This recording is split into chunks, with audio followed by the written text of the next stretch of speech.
the Lakers aren't the only team that we felt like could be on a knife's edge, right? Here we are, a team that everyone deemed, even Vegas, as having one of the best chances. Lakers also were plus 450 to win it all, which was fucking obscene. But at 550 were the Nets. 5.5 to 1. This Nets team is also in the play-in right now. My God. Those Brooklyn Nets. Just real danger of missing the playoffs altogether. Which, again, you would hate to see. Me particularly, since I have suites to the playoff games. But I actually would hate to see that. But that's with KD and Kyrie playing every game. They just lost to the Atlanta Hawks in Atlanta. And Kevin Durant put up 55. Kyrie had 31. They're not good. This team has no defense. What were they thinking getting rid of Jarrett Allen and getting James Harden, who then left less than a year after that? They lost 122 to 115 to the Hawks. KD had 55 and Kyrie had 31 points.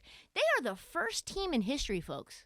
The first team in history to lose a game where one guy had over 50 and the other guy had over 30.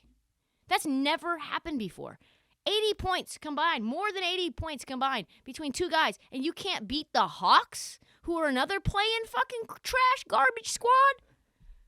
And right now, if the Nets can beat the Hornets on the road, and the Hornets won 2 of 3 from the Nets this year, they're staring at a one-and-done showdown again with the loser of the Cleveland-Atlanta game. You might have to go back to Atlanta and run that shit back. What? Cleveland split the season with the Nets. They could have Jarrett Allen back. The Hawks just beat the brakes off the Nets despite KD and Kyrie going ham. Odds don't look great, folks. And guess what? They just got worse.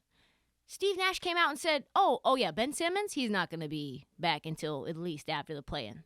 I bet he's not even back for the first round. He's not ramped up yet. Herniated disc in his back. He's getting epidurals like he's pregnant. What are we talking about right now? No Ben to the rescue for the defensive woes.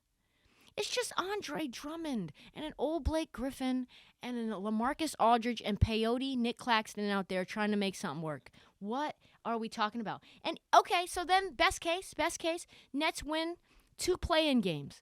8 seed is the best scenario. Then you face off against the Heat. Bam Adebayo is going to give you fits. Tyler Hero is going to give you fits. Duncan Robinson, Victor Oladipo is back, looking like himself. You got Max Strus. You got a lot of sharpshooters making buckets here. Jimmy Buckets is not who you need to worry about. You got even Dwayne Dedman's going to give Andre Drummond fits. And he's like 47 years old, okay? So I don't know what they're going to do because they can very easily get bounced. They could, first and foremost, they could very easily miss the playoffs altogether.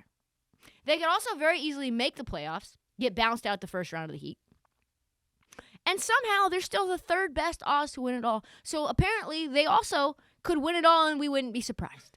This is maybe the craziest team, the most wildly composed situation. And I didn't even mention that this team doesn't even listen to Steve Nash anymore when he speaks. They don't even look at him when he's talking in the huddle. You've got Kyrie walking away. KD's looking probably down at his phone on Twitter, commenting back and shit. I hope for my benefit that we get to see one series because I want those fucking suites. I want those sweet tickets. But my Lord, is that another situation where you have 2 teams on 2 different coasts with wildly high expectations, underperforming at an extreme rate with owners that have championship aspirations, and we just, with stars on it, and we just keep saying, why can't you win? Why can't you win?